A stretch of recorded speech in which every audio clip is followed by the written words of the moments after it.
Hello, welcome. Thank you all for joining us. We have a really exciting session for you today. We will be unboxing holiday trends and looking at Black Friday and Cyber Monday performance. A few disclaimers before we get started.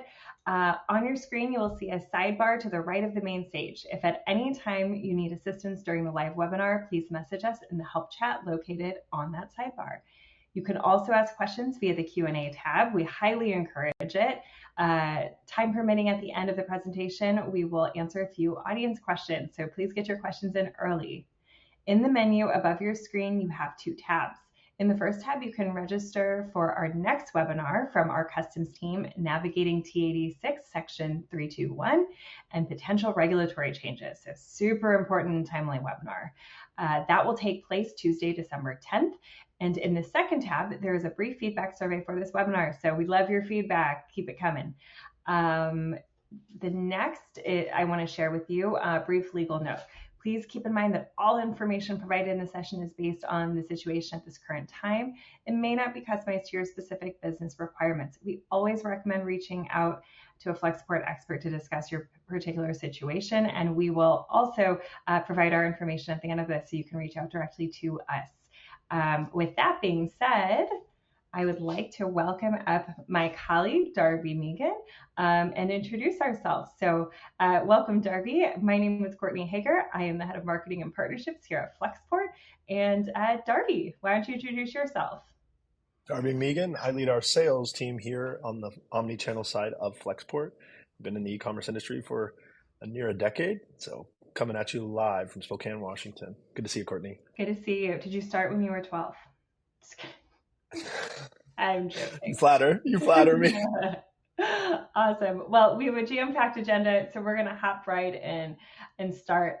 So this is the headline. Black Friday, we're back. It's so back. Really excited. We're going to actually kick things off with a poll because I think the numbers are really interesting, but we want to start by hearing from you. So we're going to put a poll up on the screen. Did you exceed, meet, or fall below your expectations for Black Friday, Cyber Monday? So please jump in and vote so we can see. We're going to give everyone a minute. Probably less. We're seeing the results trend in. I know. One of the interesting tidbits I read on Yahoo Investing is one of the strategies that seem to work well is the big discount coming out first. Brands kind of tried to play some recovery during the weekend by increasing the sales after they had trended below theirs. And it seems like the deal coming up first was really important. Yeah, I couldn't agree more. And we'll share some of those results too. But I think, the general consensus right now is that Black Friday started in Halloween, right? Like people were seeing the promotions so early. Okay, let's see. Is there a way? I think I'm supposed to be able to open the poll to show the results. Okay. Oh, I can see the results here on the side. Amazing. So largely it looks like about 19% of people exceeded goals, 22% met, some fell short, and then a handful of people haven't answered. So thanks so much for participating. We're going to break down those numbers next. Okay, so looking at it, this industry-wide, it was a record-breaking Black Friday, Cyber Monday. Almost $11 billion in sales online on Black Friday, and over $40 billion during Cyber Week. Darby, did you buy anything? I have to ask you. I bought one, despite my email being full of deals all weekend, even leading up to it. I only bought one thing. It was a piece of software for my hobby that I make music with. It was 50% off. It's the biggest deal of the year that they run, and I waited 4 months to get it. How about you? Did you get anything? I'm super embarrassed to say I've been shopping for 2 weeks straight, and I'm pretty sure that 0.1 billion might just be mine alone. So there's just a whole stockpile of things in our dining room right now. My retail therapy has been completely unlocked, but I agree. I think we only got like 2 catalogs this whole week. It's all been my email, my inboxes. I like 500 promotional emails. So, but overall, just a blockbuster showing. Consumers showed up. I think we were pretty surprised. A lot of people thought that spending would be down given lower consumer purchasing power, but that's not what happened. What It's not. surprised you? Already there's pressure on the Fed to adjust interest rates because the economy is looking so strong out of Black Friday, Cyber Monday. If you've read any of the news articles, it seems that everybody's looking at it going, gangbusters, we're back. It did surprise me a lot because it is quite a stark increase year over year, which was not expected. It is a compressed holiday season, which helps the e-commerce industry, but people thought they would be flooding to the retail stores because it's only 4 weeks. But it seems that e-commerce is up double digits, 20 something percent. We'll cover that specifically here in a minute. But Yeah. I was pleasantly surprised. Likewise, likewise. Okay, well, let's dive in a little deeper. So, looking at categories that were up, there's no major surprises here. These are the ones I think you generally expect over peak. With that being said, I think what's really interesting when you look at electronics and appliances specifically, some of those brands are running pre-tariff promotions, which I think we'll get into a little bit more later. But people were trying to get some of those big ticket items in, I think, ahead of anticipated tariffs in January of next year when Trump takes office. And there's a lot of buzz in the news about, is it 10%, 25%, 60%, which countries are affected, which aren't. Again, another plug for that P86 clearance in 1210. Or if you don't subscribe to Flexport's general webinar flow, we're covering some of these tariffs in the upcoming week. So worthwhile to pay attention there. It is interesting too, because usually people are spending on other people, but this seems like it's the guilt-free purchase of, I'm getting a deal if I buy it early when it comes to those big tickets. I think that's right. Some of the price sensitivity, I think that's what we're seeing as well. So even with a lower purchasing power, people want the promotion, people want the deal, right? Right. Okay, let's break down how Flexport did. So Black Friday was the biggest day in fulfillment history in terms of units ordered for Flexport. We went back even prior to the acquisition. We went into the archives, and this was one of the biggest days in fulfillment history on this business. So excited to be able to report that. Darby, any other big ones you want to share?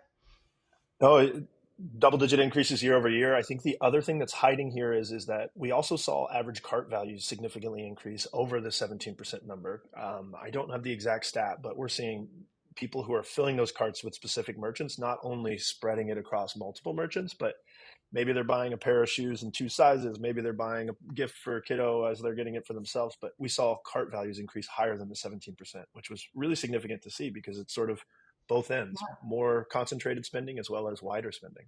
That's absolutely right. And I love to see the number that we're shipping to nationwide.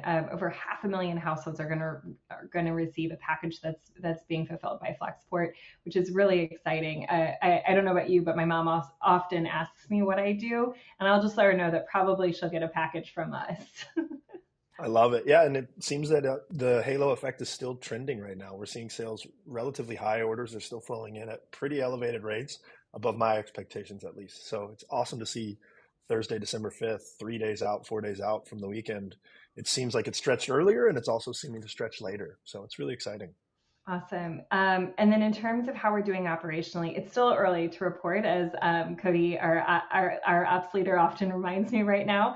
But I will say the week of Thanksgiving, we had 98% on-time delivery, and we're trending exactly towards that goal.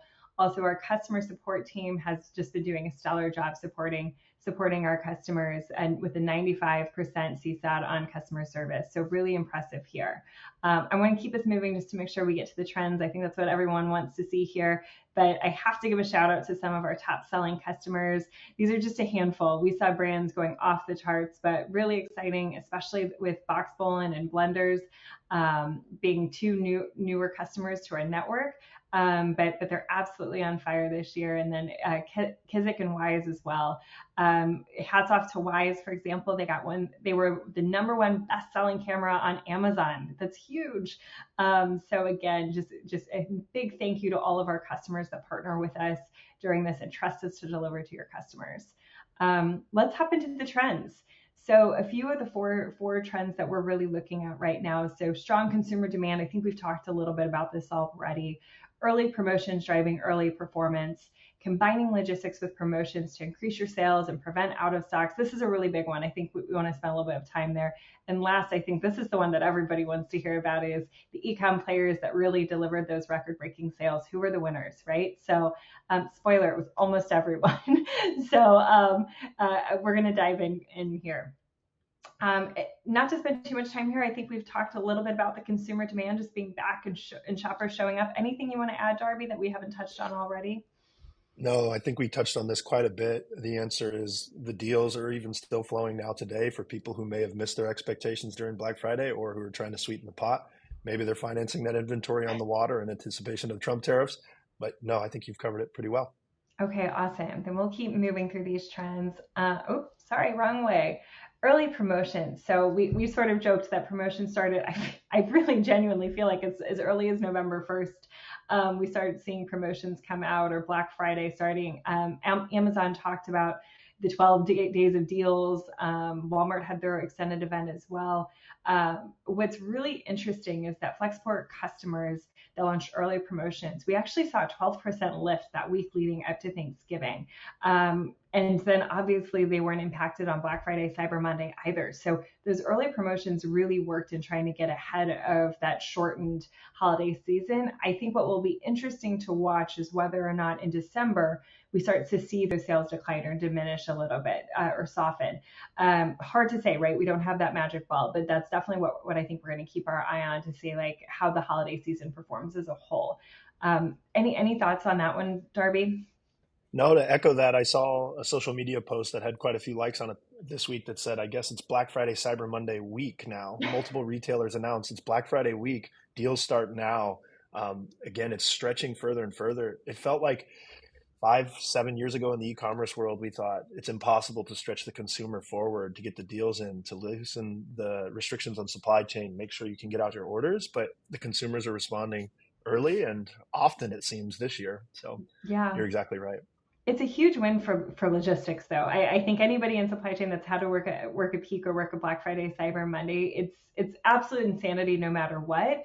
But the more you can spread out some of that spikiness, right, and smooth that curve, the better we can execute. So it's a huge win for logistics folks. That's right. Which is a great segue into talking about logistics driven promotions. So the first is planning ahead. We partnered with a number of our brands. I know, Darby, you work directly with our customers every day to get inventory in early and plan for those early promotions, right? Because that means that when you have to inbound, it's not the same cutoff, right? You have to go in earlier if you're planning to promote a week or two in advance.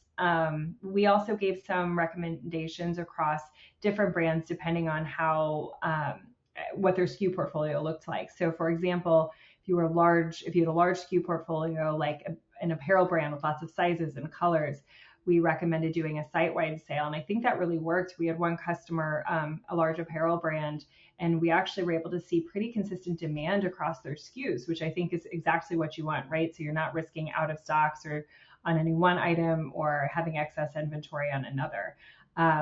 Any other tips here on planning ahead or learnings from you, Darby? I think for brands in and out of our network, that third bullet point of making sure you front load the inventory and distribute it through your network. So we have a just-in-time replenishment model that our planning team works to take our forecast, couple it with the merchant's forecast, and make sure that inventory is positioned where it can ship out.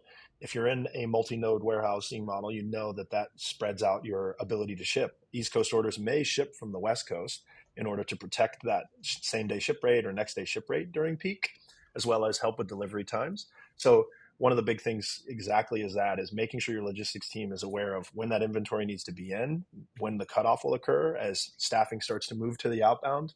A 12% surge ahead of Black Friday means that it's going to tax those resources in the warehouse. They need to move over from inbounding and receiving to starting to ship or calling overtime or adding staffing.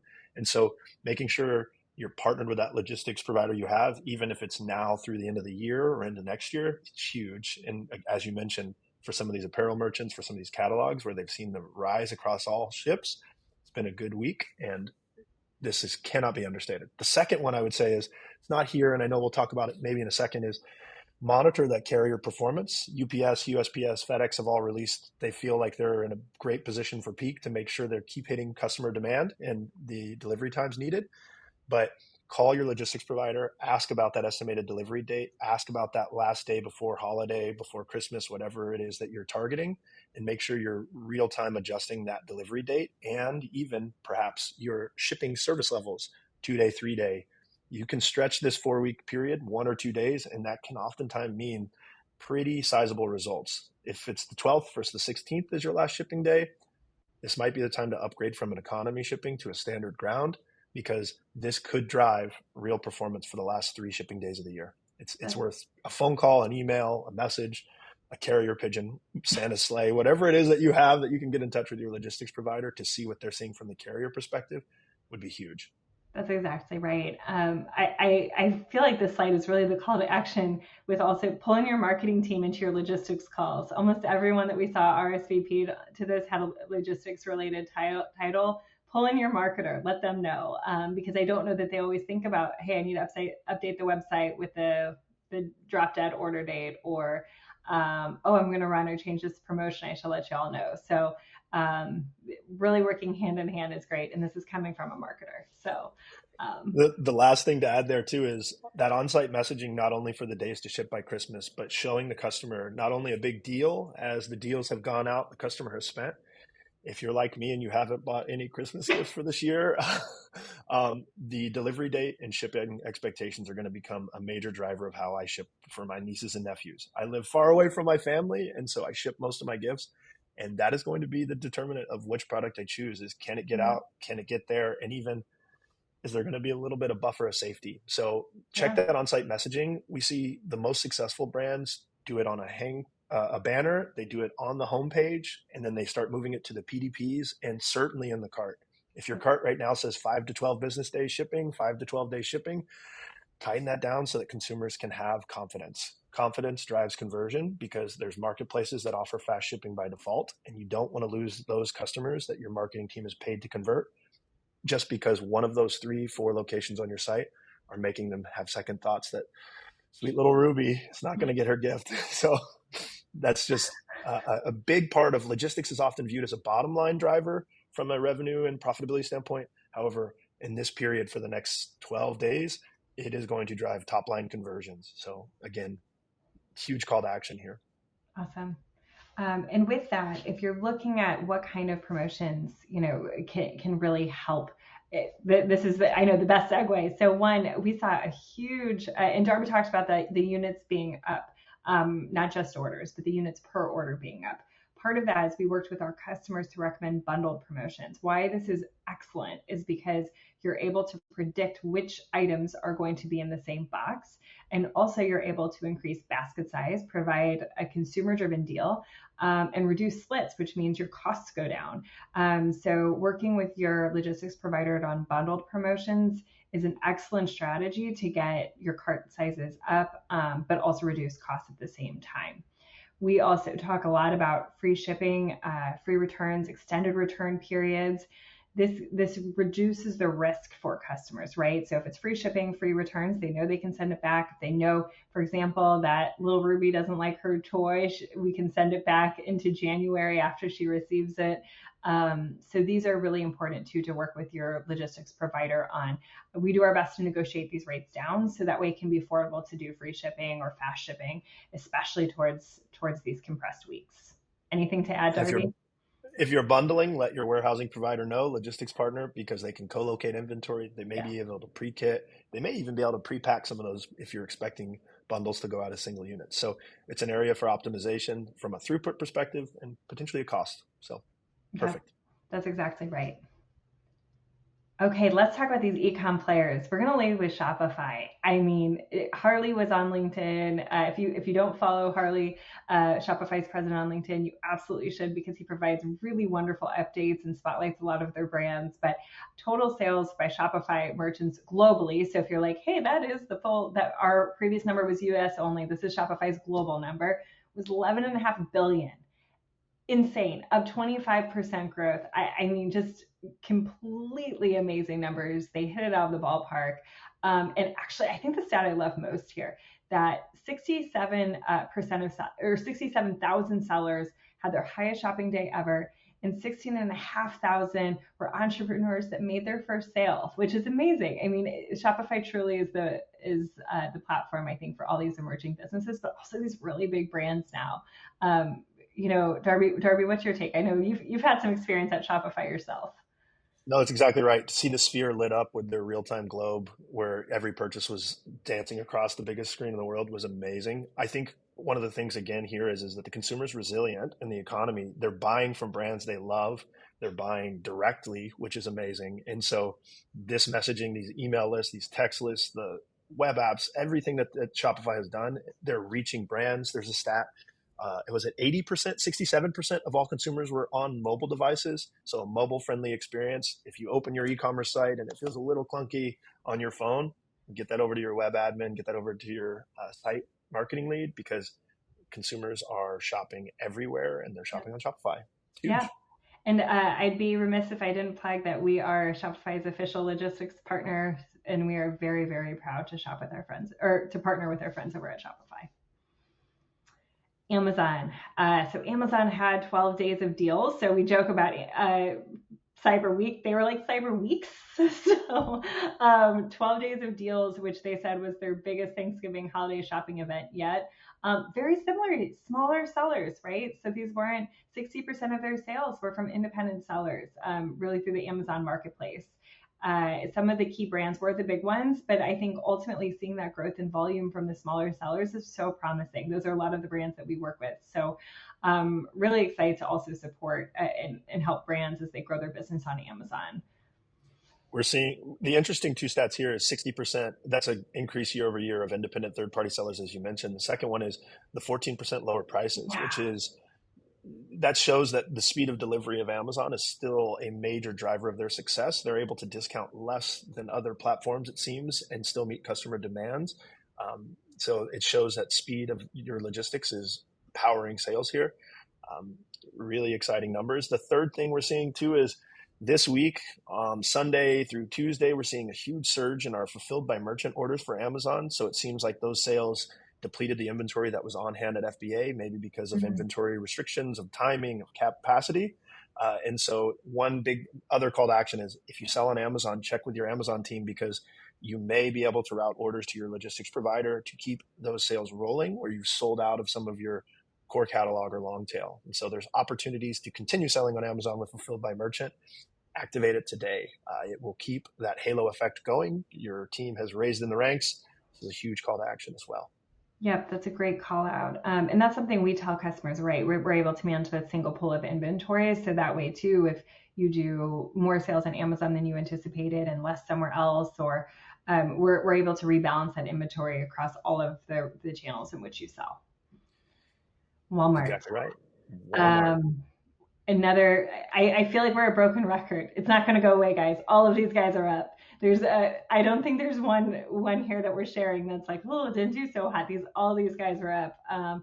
So we really focus on Walmart Marketplace though, because that's a lot of the sellers that we support sell on Walmart Marketplace.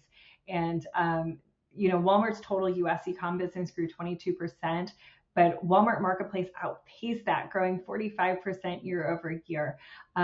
Historically, also, Walmart didn't invite, I think, as many of the smaller brands or the sellers, the independent sellers for Marketplace into its Black Friday deal. It was really something for the larger brands, and that changed this year. So 4 times as many items this season were on deal versus year ago, which I think is a really cool thing for sellers to be able to participate in to grow their business. Walmart is one of the most exciting e-commerce platforms to follow. It is growing ridiculously year on year on year. There's not much more to say except for wow. If you've ever done a online order from Walmart that ships from store to your house in 3 hours, that's also a really spectacular experience that Walmart is further deploying these holidays. Yep. That's exactly right. TikTok Shop. So TikTok Shop, I feel like all overnight, they just became a sensation. I mean, TikTok, obviously huge, but TikTok Shop that people are actually buying. Social commerce has been really big in Asia for years now, but in the US, it never took off. I think everybody tried. And now I heard someone say that this was like QVC for Gen Z. So I actually personally haven't purchased something off of TikTok Shop. So now I feel very compelled. But 100 million in sales on Black Friday, 30,000 live streams. It is only 1%, but the growth is crazy. Our customers alone, we saw doubled their TikTok Shop orders versus last year. So we've got a lot of brands that I know this exceeded their wildest expectations, 10x, 20x, huge growth that can come from this. One of the other pieces that's worth noting is the social commerce aspect. It has been big in Asia for years. We're starting to see that trickle onto some Shopify sites. So the most tech sophisticated brands are using it, and the reports are it is quite spectacular in its performance. If you have a captive audience, if you have that dedicated consumer, it's a way to interact with them in a, I don't want to say fun, that seems so cheesy, but it's a way to interact with them on brand and able to generate revenue. One of the brands that I spoke to this year use it to sell their long tail inventory that's a bit stagnant, and they've seen that they've actually been able to sell it at non-discounted rates by highlighting old products on this live stream during the holiday season, which is really interesting that they're selling it at a markup from what they had previously written the inventory to because it was slow turning. So social commerce is here. We'll see if it continues to develop. What's old is new again. It reminds me of Gen Z bringing back like cargo pants if you fly. So, but yeah, and I think also the authenticity of being able to see someone using a product, seeing what it really looks like versus highly polished photos, it resonates. So really exciting to see this too. I know we felt fulfilled, like I said, a number of TikTok shop orders, which is really exciting. And then this is our last, but certainly not least, marketplace with Shein Marketplace. They have not published public data yet, so I have to say we sort of went through our own data to see what we could find. But it's worth noting that Shein has been promoting the entire month of November to cover both 11/11, which is really big in Asia, as well as Black Friday, Cyber Monday holiday. When we looked at our Shein Marketplace orders, they were tripled versus 2023. So this is another one to watch. The marketplace has been really growing. It's still somewhat new. I think it's only been around for really like 2 years. So seeing this type of growth, I think, is really promising. For our brands, at least the top categories we saw were beauty, home goods, and electronics, which I think a lot of people think about Shein as an apparel, which their first party business certainly is, but I think Marketplace has been interesting because it's really expanded the portfolio of items they're providing to customers. And we're seeing growth in those categories, which is really exciting. It is exciting. And it stretches, I think, a lot of the e-commerce experts' historical trending of what they thought Shein would be, stretching those categories. It's meeting the consumer where they are. I've talked to a number of brands over the years, and one of the number one ideologies in the modern brand is we've stretched beyond just our own D2C site, and we're going to marketplaces. We're going to retailers. We're going to these new platforms, influencer marketing. The whole goal there for these brands is meeting consumers where they are, and certainly they are on Shein Marketplace, as we've seen in the last couple of weeks as they've run deals. Okay, now looking ahead, some tips. I think we've covered most of these. And I'll also say we haven't received any questions. So if you did have a question, please get it in. We can hang around for a few more minutes to answer those questions. So the first is, we talked about this. Don't be surprised if your December sales slow. I hope they don't. But we did see an early rush. So as everything shifts up and we know it's a shorter season, December may be a little bit lighter than in past years. I think we probably belabored the second point, but communicate the last order days to be able to have a Christmas delivery or a Hanukkah delivery, whatever holiday you celebrate, or be able to communicate when those cutoffs are and when a customer can expect it. The third, assess your inventory now. Start ordering with your manufacturer now. So if you see those SKUs start to diminish, that you don't have the inventory in hand that you want, get ahead of that today. This is our plug for the freight side of the business, right? Call your freight brokers, call your freight friends, and then plan for those disruptions. Darby mentioned this before. There's a number of disruptions that we are foreseeing, including the impact of tariffs, the ILA strike. The negotiations are supposed to come back on the table again in January, and then Chinese New Year. So, which I believe is earlier this year. Anything you want to add on disruptions, Darby? No, I do think, again, I'll plug that T86 December 10th webinar. Section 321 is high in the news right now. It's been in the news for several years, but there's a lot of pressure building there. I will leave it to our customs experts, but the answer is there's been an executive action. There's been movement in Congress. There's been discussions by Customs and Border Patrol in February of this year of needed changes to help catch up to the demand. T86 clearances are surging over the last 5 years. And again, we do think there will be changes. It's hard to say exactly when. These webinars are running, I think, on a monthly basis. So The last one was last month. But again, December 10th, we'll be talking about T86 Section 321, what we forecast changes and keeping the updates there. So if you're currently shipping from out of the United States into the United States, take advantage of Section 321. Tune in. If you've considered it, tune in, because we've heard from a number of brands in the last month that they're exploring it, and it is quite a time to explore Section 321 right now because it is so up in the air. ILA strikes, Chinese New Year. We saw freight move in advance earlier this year as we saw disruptions to the freight market. We saw prices changing as people were concerned about getting it in for holiday. The freight market is going to get tenuous again, is at least my forecast in January and full. So contact your brokers because those tariffs are driving people to move inventory sooner, which is creating some additional demand that's outsized for this time of year. The other one I would say is, for the plug there, I'll take the last bullet, fulfillment partners. Every year we talk to brands that are desperate or are just kind of frustrated with what's been going on with their provider, catching up to demand. They hit their forecast.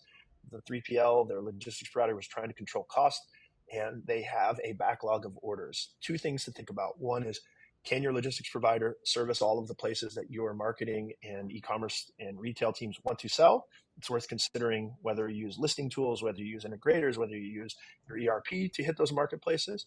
Look for a provider that can connect to all these marketplaces and deliver to their standards as well as ship by their standards. But then B, look at those shipping backlogs today. And if your backlogs are high right now and not keeping up with demand, you're going to have to start messaging that cutoff date earlier and earlier. And so not only is it carrier driven, it is performance driven of the 3PL. Great. That's where we're at. I do see that we're having questions come in, Courtney. We do. I'm going to jump to questions next, but I do really quickly. I have to thank our team. Reminder that we have an operations team who's working over their holiday to make sure all these packages get out, as well as our customers. So a huge thank you to those folks. Let's jump into the Q&A. The first question is, looking at the success of online shopping in this year's Black Friday, Cyber Monday, is there any competitor that's looking to approach the online delivery moat that Amazon has built over the past decade? This is a great question. This is a great question. Courtney, do you want to take a crack, or do you want me to take a crack? I can take a crack at it first. Full disclosure, I did work at Amazon previously. I would say Flexport, we are absolutely trying to provide what we would call like a prime-like delivery experience to those D2C brands.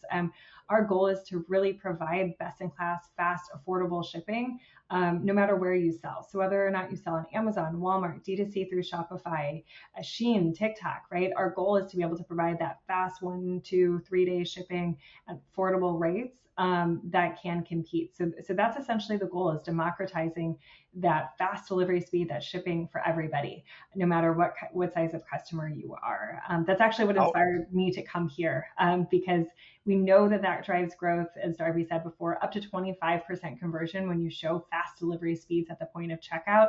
We want everybody to have access to that growth. What I missed. I'll roll that into the second question and kind of couple it together, which is, how would you say that we're differentiated from other 3PLs? The answer is we're a distributed model. We have 5 million square foot buildings on average across the United States. That puts us within 3-day delivery of about 80% of American consumers at ground rates. The second thing is that we're orchestrating that network. So similar to the big marketplace players with these big distributed networks, we are using a single point injection. We're helping demand plan to regionalize that inventory, and we are able to distribute that inventory consistently and constantly via our reserve storage just-in-time program, so that your team can look at it as one pool of inventory and have it flow across. We do offer unit-based fulfillment rates, order-based fulfillment rates, that helps power that fast fulfillment, that helps power that reasonable expectation of what you're going to get, because it's distributed. You don't have to do the actuarial work of labor costs per region, warehousing costs per region. It's all in a singular price. And so that's attached. There are other providers in the space. The marketplaces certainly are all offering, not all, but marketplaces also offer their own logistic networks. But to your point, Courtney, one pool of inventory able to meet those delivery expectations. That's really what differentiates Flexport as a 3PL provider in this space. Is we're doing it all, and we're sort of making it simple. So, and if I could add 2 other points. The first, also, we are the only logistics partner that's truly end-to-end. Everybody says they're end-to-end. We're the only ones that move goods from factory floor to customer door. or retailer store in between. So being able to work with one vendor to basically manage your goods all the way from point of origin or from your manufacturer all the way to your customers. That allows better feedback loops, better data, more visibility, and higher resiliency as we're able to improve those things and optimize your overall supply chain. And the second is our technology is world-class and innovative and connects the dots everywhere in between. So being able to have access to a truly end-to-end platform and a vendor partner with end-to-end logistics partners and experts, but also the technology to power the whole thing. So is really what sets us apart as a total organization. I love it. We are almost 6 minutes over. I will say, Courtney, you were incredibly prepared, incredibly informative. You did so much research to get this webinar, looking at all aspects of retailers, marketplaces, supply chain trends. Thank you. Again, 3 quick call to actions. One is assess those shipping speeds and those delivery speeds through the end of peak. Start looking at those for next year. 2, if you're behind, you might need to fly out to your warehouse and start picking and packing orders. And if you're on this webinar, you might be getting questions there. A little bit of a joke, but also not. If you're feeling the pressure, if you're feeling stressed there, happy to be a reference, happy to be a resource. 3, look at those webinars that are coming, those disruptions that we mentioned in a quick bullet point with the ILA strikes, with Section 321, with tariffs. There is dozens of hours of content that could be specific to your business. So tune into those webinars if they pique your interest or you have a specific follow-up like we've been getting from many, many brands on how this could be. Tune into those webinars, write in, see what we can do. My email, dmeegan at flexport.com, dmeegan at flexport.com.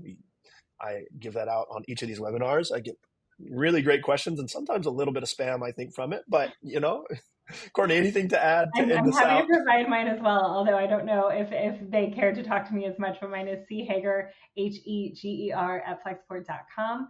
And the last thing I'll plug is we posted our 2024 holiday gift guide today featuring some of our clients. So if you're still looking to shop for some of your friends and family, Darby, looking at you, check out our holiday gift guide. It is on our website, flexport.com. Thank you all so much for joining us today, and we hope to see you again. Happy holidays. Happy holidays, happy peak.